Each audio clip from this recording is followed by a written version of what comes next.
ಕೇಶವರ ಒಂದೊಂದು ಪಾಯಿಂಟ್ ಇದೆ ಇಲ್ಲಿ. ನಿಮಗೆ ಇಂಥ ಒಂದು ವಿಚಾರಗಳನ್ನು ನೀವು ಚೆಕ್ ಮಾಡಿಕೊಂಡಾಗ ಮರಾಠ ಸಮುದಾಯಗಳಿಗೆ ಇಲ್ಲಿ ಮರಾಠ ಸಮುದಾಯ ಕೊಡಬೇಕಾದ್ರೂ ಕೂಡ ಅಗ್ರೇರಿಯನ್ ಗ್ರೌಂಡ್ಗಳ ಆಧಾರದ ಮೇರೆಗೆ ಕೃಷಿಕರು ಹಿಂದುಳಿದು ಬಿಟ್ಟಿದ್ದಾರೆ, ಈ ಥರದ ಬೇರೆ ಬೇರೆ ಬೇರೆ ಕಾರಣಗಳನ್ನು ಕೊಟ್ಟುಕೊಂಡು ಮುಸ್ಲಿಂ ಸಮುದಾಯದ ಅಥವಾ ಸಮುದಾಯಕ್ಕೆ ಏನು ಅಂತ ಕೊಡಬೇಕು ಅಂತ ಆಶಿಸಿದ್ದ ಮೀಸಲಾತಿ ಇತ್ತಲ್ಲ, ಅದನ್ನು ಬೇರೆ ದಾರಿಯಲ್ಲಿ ಆ ಸಮುದಾಯ ತಲುಪಿಸಬೇಕು ಅಂತೇಳಿ ಮಹಾರಾಷ್ಟ್ರದ ಯತ್ನ ಇದು. ಅಂದರೆ ಒಂದು ಕಡೆ ಮುಸಲ್ಮಾನರಿಗೆ ಆ ಥರ ಆಸೆ ಹುಟ್ಟಿಸಿದ್ದಂಥ ಮೀಸಲಾತಿಯ ಸಮಾಧಿ ಮಾಡಿ ಅದನ್ನು ಮರಾಠರಿಗೆ ಕೊಡುವ ಮೂಲಕವಾಗಿ ಮರಾಠ ಅಸ್ಮಿತೆ, ನಾವು ಮರಾಠ ಪರವಾಗಿದ್ದೀವಿ ಅಂತೇಳಿ ಪ್ರಿಟೆಂಡ್ ಮಾಡುವಂಥ, ನಂಬಿಸುವಂಥ, ಬಿಂಬಿಸುವಂಥ ಕೆಲಸವನ್ನು ಇಲ್ಲಿ ನಡೀತಾ ಇದೆ ಮಹಾರಾಷ್ಟ್ರದಲ್ಲಿ. ಕ್ವಶನ್ ಅಲ್ಲಿ ನೋಡಿ, ಪ್ರತಿಯೊಂದು ರಾಜ್ಯಗಳಲ್ಲೂ ಅವ್ರದೇ ಆದ ಸೀಮಿತವಾದ ಒಂದು ವೋಟ್ ಬ್ಯಾಂಕ್ ಅವರು ಅಡ್ರೆಸ್ ಮಾಡಲೇಬೇಕಾಗುತ್ತೆ. ಹಾಗಾಗಿ ಈ ಮರಾಠ ರಿಸರ್ವೇಶನ್ ಬೇಕು ಅಂತ ಅನ್ನೋದು ಬಹಳ ದಿವಸಗಳಿಂದ ಅಲ್ಲಿ ಹೋರಾಟ ನಡೀತಾ ಇದೆ. ಹಾಗಾಗಿ ಇವರು ಇದೊಂದು ಮಾಡಿದ್ದಾರೆ. ಈಗ ಈ ಹಿಂದೆನೂ ಅಷ್ಟೇ, ಇಲ್ಲಿ ಕರ್ನಾಟಕದಲ್ಲಿ ಆದಾಗ್ಲೂ ಅಷ್ಟೇ ಇದು ಲಿಂಗಾಯತರದ್ದು ಅವ್ರದೆಲ್ಲ ರಿಸರ್ವೇಶನ್ ಸ್ವಲ್ಪ ಚೇಂಜ್ ಆಗ್ಬೇಕಾಗಿರೋ OBC ಅಲ್ಲಿ ಇದು ಆವಾಗ್ಲೂ ಮುಸ್ಲಿಮ್ಸ್ಗೆ ಅಂತ ಹೇಳ್ಬಿಟ್ಟು ಹಿಂದೆ ಇದ್ದಿದ್ದು 4% ಅಂತ ತೆಗೆದು ಅಲ್ಲಿ ಅಡ್ಜಸ್ಟ್ ಮಾಡಲಿಲ್ಲ ಒಂದು ಪ್ರಯತ್ನ ನಡೀತು. ಇದು ಇನ್ನೊಂದೇನಂದ್ರೆ, ಈ ಹಿಂದೆ ನೀವು ಹೇಳ್ತಿದ್ರಲ್ಲ ಈ 50% ಅಂತ ಹೇಳ್ಬಿಟ್ಟು ಆ ಸೀಲಿಂಗ್ ಒಳಗಡೆ ಬರ್ಲಿಕ್ಕೋಸ್ಕರ ಅಂತಾನೆ ಇವೆಲ್ಲ ಲೆಕ್ಕಾಚಾರಗಳು ಮಾಡ್ಲಿಕ್ಕೆ ಹೊರಡ್ತಾರೆ. ಆದ್ರೆ ಏನಂತಂದ್ರೆ ಇಲ್ಲಿ ಪ್ರತಿಯೊಂದು ಮುಸ್ಲಿಂ ರಿಸರ್ವೇಶನ್ ಅಂತ ಬಂದ ತಕ್ಷಣ ಇದು ಬಿಜೆಪಿ ವರ್ಸಸ್ ಕಾಂಗ್ರೆಸ್ ಫೈಟ್ ಆಗ್ಬಿಡ್ತದೆ. ಕಾಂಗ್ರೆಸ್ ಬಿಜೆಪಿಗೆ ಮುಸಲ್ಮಾನರಿಲ್ವಾ? ಎಲ್ಲಾ ಪಾರ್ಟಿಗಳಲ್ಲೂ ಮುಸಲ್ಮಾನರು ಇದ್ದಾರೆ, ಎಲ್ಲ ಕಡೆನೂ ಇದ್ದಾರೆ. ಮತ್ತೆ ಇದೊಂದು ಆರ್ಥಿಕವಾಗಿ ಹಿಂದುಳಿದಂತ ಒಂದು ಮುಸಲ್ಮಾನರಿಗೆ OBCಗಳಲ್ಲಿ ಈ ಹಿಂದೆ ರಿಸರ್ವೇಶನ್ ಇದೆ, ಅದನ್ನ ಯಾರು ಕಿತ್ಕೊಂಡಿಲ್ಲ, ನಡೀತಾನೆ ಇದೆ. ಅದು ಅದಕ್ಕೆ ಯಾರು ವಿರೋಧ ಮಾಡಿಲ್ಲ. ಆದ್ರೆ ಈ ಸಮುದಾಯಕ್ಕೆ ಒಂದು ಧರ್ಮಾಧಾರಿತ ಕೊಡೋದಕ್ಕೇನೆ ಎಲ್ಲಾ ಕಡೆ ತಕರಾರು ಇದ್ದಿರೋದು. ಆಮೇಲೆ ಈ ಇನ್ನೊಂದು, ಈಗ ಈ ಅಬ್ದುಲ್ ರಜಾಕ್ ಅವರೇ ಅಲ್ಲದೆ ಈ ಹಿಂದೆ ನಾವು ಇಲ್ಲಿ ಸಾಕಷ್ಟು ಡಿಬೇಟ್ಗಳು ಮಾಡ್ಬೇಕಾದ್ರೆ ಕೆಲವು ಮುಸ್ಲಿಂ ಮುಖಂಡರು ಇಲ್ಲೇ ಒಂದ್ಸತಿ ಹೇಳ್ತಾ ಇದ್ರು, ನೋಡಿ ಸ್ವಾಮಿ, ನಮ್ಗೆ ಎಲ್ಲಾರು ಬರೀ ವೋಟ್ ಬ್ಯಾಂಕ್ ಆಗಿ ಬಳಸ್ಕೊತಿದ್ದಾರೆ ಅಷ್ಟೇ, ಎಲ್ಲಾ ಪಕ್ಷಗಳು ಅಷ್ಟೇ. ಅದರಿಂದ ನಾವೇ ನಷ್ಟ ಅನುಭವಿಸಿದೀವಿ. ಅವ್ರೊಂದು ಮಾತು ಹೇಳಿದ್ರು, ಏನಂತಂದ್ರೆ ಬಿಜೆಪಿ ಕಾಂಗ್ರೆಸ್ ಬೇರೆ ಅಲ್ಲ, ಏನಂತಂದ್ರೆ ಬಿಜೆಪಿ ಹೊಡೆದು ಬಿಟ್ಟು ನೆರಳು ಬೀಸಾಕ್ತಾರೆ, ಬಿಸಿಲಿಗಿಂತ ನೆರಳು ಮೇಲೆ ಓಟ್ ಹಾಕ್ತೀವಿ ಅಷ್ಟೇ ಅಂತ ಹೇಳಿದ್ರು. ಅದಲ್ಲದೆ ಇನ್ನೊಂದು ಮಾತು ಹೇಳಿದ್ರು, ಏನಂತಂದ್ರೆ ಈ ಕಾಂಗ್ರೆಸ್ ಅಲ್ಲಿ ಆಗ್ಲಿ ಯಾವುದೇ ಒಂದು ಸಮುದಾಯದಲ್ಲಿ ಆಗ್ಲಿ ಈ ಮುಸ್ಲಿಂ ಮುಖಂಡರಂತ ಏನಿದಾರಲ್ಲ, ಅವ್ರು ಯಾವತ್ತೂ ಆ ಸಮುದಾಯದ ಬಗ್ಗೆ ಕಾಳಜಿ ವಹಿಸೇ ಇಲ್ಲ, ಅವ್ರಿಗೋಸ್ಕರ ಏನು ಮಾಡಿಲ್ಲ. ಅವ್ರು ವೈಯಕ್ತಿಕವಾಗಿ ಅವರ ಸಂಪಾದನೆ ಮಾಡ್ಕೊಂಡಿದ್ದಾರೆ ಅಷ್ಟೇ ಬಿಟ್ಟು ಸಮುದಾಯನ ಬೆಳೆಸುವಂತ ಕೆಲಸ ಮುಸ್ಲಿಂ ಲೀಡರ್ಗಳೇ ಮಾಡಿಲ್ಲ. ಹಾಗಾಗಿ ನಾವು ಇನ್ನು ಹಿಂದುಳಿದಿದ್ದೀವಿ, ಅವ್ರಿಗೋಸ್ಕರ ಮಾಡ್ಕೊಂಡಿದ್ದಾರೆ, ಅವ್ರ ಕಡೆಯವ್ರಿಗೋಸ್ಕರ.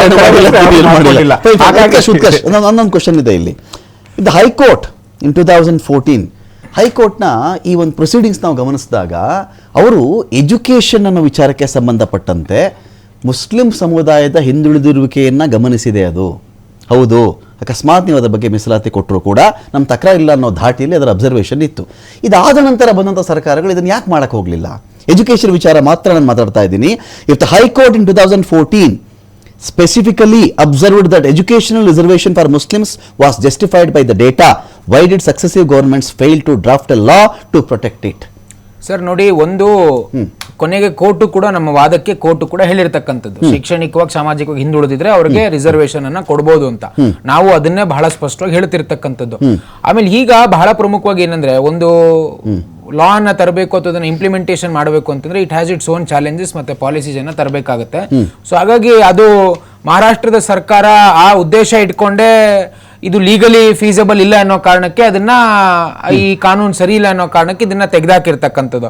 ಮತ್ತೆ ಈಗ EWS ಬಗ್ಗೆ ಬಹಳಷ್ಟು ಯಾವಾಗ್ಲೂ ಅವಾಗಿಂದ ಕೂಡ ಯಾವ ಡೇಟಾ ಐತಿ? ಈಗ ರಜಾಕ್ ಅವ್ರು ಕೇಳಿ, ಅಲ್ಲ ರೀ, ಮೇಲ್ವರ್ಗದ ಜಾತಿಗಳ ಹಿಂದುಳಿದಿರುವಿಕೆ, ಎಕನಾಮಿಕಲಿ ವೀಕರ್ ಸೆಕ್ಷನ್, ಆರ್ಥಿಕ ಹಿಂದುಳಿದ ವರ್ಗಗಳನ್ನ ಯಾವ ಡೇಟಾ ಆಧಾರದ ಮೇರೆಗೆ, ಯಾವ ಸರ್ವೆ ಆಧಾರದ ಮೇರೆಗೆ, ಯಾವ ನಿವೃತ್ತ ನ್ಯಾಯಮೂರ್ತಿಗಳ ಆಧಾರದ ವರದಿ ಇಟ್ಕೊಂಡು ನೀವು ಮಾಡಿದ್ರಿ?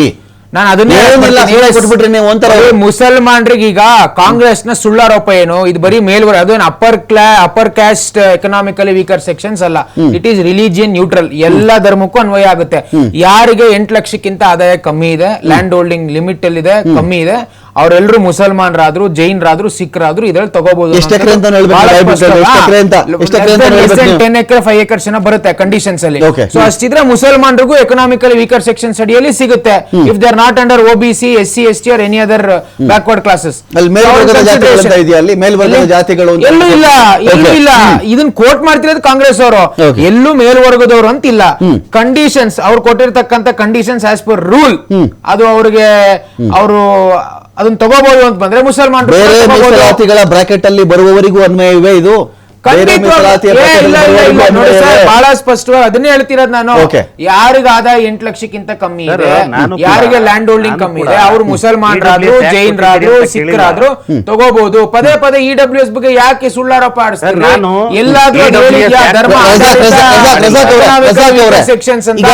EWS ಗೆ ಯಾವುದೇ ವರದಿಗಳಿಲ್ಲ, ಅದನ್ನ ಬ್ಯಾಕ್ ಮಾಡುವಂತಹ ಯಾವುದೇ. ನನ್ನ ಪ್ರಶ್ನೆ ಇರೋದು ಅಷ್ಟೇ. ಹಾ, ನಾನು ಯಾಕೆ ಕೊಟ್ಟಿದ್ದೀರಿ ಅಂತ ಪ್ರಶ್ನೆ ಮಾಡಿಲ್ಲ. ನನ್ನ ಪ್ರಶ್ನೆ ಇರೋದು ಯಾವ ವರದಿಯ ಆಧಾರದ ಮೇಲೆ. ಯಾಕಂದ್ರೆ ಸಂವಿಧಾನ ಹೇಳೋದೇನು ಅಂದ್ರೆ ಸೋಷಿಯಲಿ ಎಜುಕೇಶನಲಿ ಬ್ಯಾಕ್ವರ್ಡ್ ಅಂತಿತ್ತು.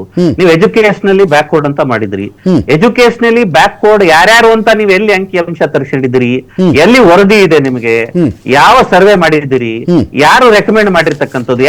ಆಯೋಗ ರೆಕಮೆಂಡ್ ಮಾಡಿತ್ತು ನಿಮಗೆ? ಅದು ಬೇಕಲ್ಲ. ಈಗ ನೀವು ಯಾವ್ದಾದ್ರು ಈಗ ಯಾವುದೇ ರಿಸರ್ವೇಶನ್ ಕೊಡ್ಬೇಕಾದ್ರೂ ನೀವೊಂದು ಸರ್ವೆ ರಿಪೋರ್ಟ್ ಬೇಕಾಗ್ತದೆ.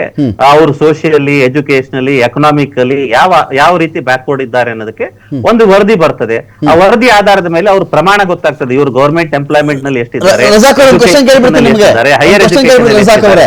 ಈಗ ಅದು ಏನು ಇರ್ಲಾರ್ದೆ ಮಾಡಿದಿರಿಲ್ಲ ಅನ್ನೋದು ಅಷ್ಟೇ ಪ್ರಶ್ನೆ. ರಜಾಕ್ ಅವ್ರೆ, ಯಾರಿಗೆ ಕೊಟ್ಟಿದ್ದೀರಿ, ರಜಾಕ್ ಯಾರಿಗೆ ಅವ್ರೆ. ಕೊಟ್ಟಿದ್ದೀರಿ ಅಂತ ಕೇಳಿಲ್ಲ ನಾನು. ಒಂದ್ ನಿಮಿಷ ರಜಾಕ್ ಅವರೇ, if a separate 5% quota is legally difficult, ಕಾನೂನಾತ್ಮಕವಾಗಿ ಪ್ರತ್ಯೇಕವಾಗಿರುವಂತಹ 5% ಮೀಸಲಾತಿ ಕಷ್ಟಕರವೆನಿಸಿದರೆ, ತೊಡಕಾಗಿದ್ದರೆ, should the government instead focus on increasing the EWS reach for the community? ಆಗ EWS ನ ಮಿತಿಯನ್ನ ಸರ್ಕಾರ ಹೆಚ್ಚಿಸಬಹುದೇ? ಈ ವಿಚಾರಕ್ಕೆ ನಿಮ್ಮ ಸಮುದಾಯ ಎಷ್ಟು ಬಾರಿ ಫೈಟ್ ಮಾಡಿದ್ದೀರಿ ನೀವು? ಪ್ರಶ್ನೆ ಇಲ್ಲ, ನನ್ನ ಪ್ರಶ್ನೆ ಎಕನಾಮಿಕಲಿ ವೀಕರ್ ಸೆಕ್ಷನ್ ಗ್ರೂಪೇ ಬೇರೆ, socially educationally weaker section backward ಗ್ರೂಪೇ ಬೇರೆ. ಮುಸಲ್ಮಾನರು ಈ ದೇಶದಲ್ಲಿ ಯಾರು ಇರ್ತಾರೆ ಅವರಿಗೆ ಸೋಷಿಯಲಿ ಎಜುಕೇಶನಲಿ ಬ್ಯಾಕ್ವರ್ಡ್ ಇದ್ದವರಿಗೆ ಯಾಕೆ ಸ್ಟೇಟ್ ನಲ್ಲಿ ಅವಕಾಶ ಕೊಡ್ತಾ ಇಲ್ಲ ಅನ್ನೋದು ನನ್ನ ಪ್ರಶ್ನೆ.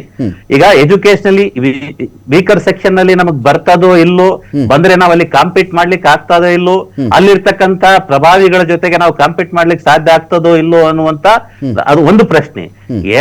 ಮೂಲಭೂತವಾಗಿರ್ತಕ್ಕಂಥದ್ದು ಎಲ್ಲಾ ಜಾತಿ ಜನಾಂಗಗಳಿಗೆ ಕೊಡ್ತಕ್ಕಂತ ಸೋಷಿಯಲಿ ಎಜುಕೇಶನಲಿ ಬ್ಯಾಕ್ವರ್ಡ್ ಇರ್ತಕ್ಕಂಥ ಸಮುದಾಯಗಳಿಗೆ ಕೊಡ್ತಕ್ಕಂಥ ಮೀಸಲಾತಿ ಮುಸ್ಲಿಮರಿಗೆ ಕೊಡ್ಲಿಕ್ಕೆ ಏನ್ ತೊಂದರೆ ಇದೆ? ನಿಮಗೆ ಬೇಕಿದ್ರೆ ನೀವು 5% ನ ಸ್ಟೇ ಕೊಟ್ಟಿದಾರಲ್ಲ, ಅವ್ರು ಕೇಳಿರ್ತಕ್ಕಂಥ ಕೋರ್ಟ್ಗಳು ಕೇಳೋದೇನು, whether they are educationally socially backward or not ಅಂತ. ನೀವು ಅದಕ್ಕೊಂದು ರಿಪೋರ್ಟ್ ಕೊಡ್ಬೇಕಲ್ಲ, ಒಂದು ಕಮಿಟಿ ಮಾಡ್ರಿ, ಒಂದು ಆಯೋಗ ಮಾಡ್ರಿ, ವರದಿ ತರಿಸ್ರಿ, ಕೋರ್ಟಿಗೆ ಸಬ್ಮಿಟ್ ಮಾಡ್ರಿ. ಯಾಕೆ ಈ ದೇಶದ ನಾಗರಿಕರು ಯಾವುದೇ ಇರ್ಲಿ, ಯಾವುದೇ ನಾಗರಿಕರಿಲ್ಲ, ಅದು ಮರಾಠದವರು ಇದ್ರು ಅವ್ರು ಬ್ಯಾಕ್ವರ್ಡ್ ಇದ್ರೆ ಅವ್ರಿಗೆ ಕೊಡ್ಬೇಕು, ಲಿಂಗಾಯತರು ಬ್ಯಾಕ್ವರ್ಡ್ ಇದ್ರೆ ಲಿಂಗಾಯತರಿಗೆ ಕೊಡ್ಬೇಕು, ಮುಸಲ್ಮಾನರು ಬ್ಯಾಕ್ವರ್ಡ್ ಇದ್ರೆ ಮುಸಲ್ಮಾನರಿಗೆ ಕೊಡ್ಬೇಕು, ಬ್ರಾಹ್ಮಣರು ಇದ್ರೆ ಅವರಿಗೆ ಕೊಡ್ಬೇಕು, ಒಕ್ಕಲಿಗರಿದ್ರೆ ಕೊಡ್ಬೇಕು. ಕೊಡಬಾರ್ದು ಅಂತ ಹೇಳಿದವ್ರು ಯಾರು? ಪ್ರಶ್ನೆ ಇರ್ತಕ್ಕಂಥದ್ದು ಒಂದು ಸಮುದಾಯಕ್ಕೆ ಸೋಷಿಯಲಿ ಎಜುಕೇಶನಲಿ ಬ್ಯಾಕ್ವರ್ಡ್ ಅಂತ ಅಂದಾಗ ಕೊಟ್ಟಿದ್ದನ್ನ ವಾಪಸ್ ಕಸ್ಕೊಳ್ತಕ್ಕಂಥ ಮನಸ್ಥಿತಿ ಯಾಕೆ ಬಂತು?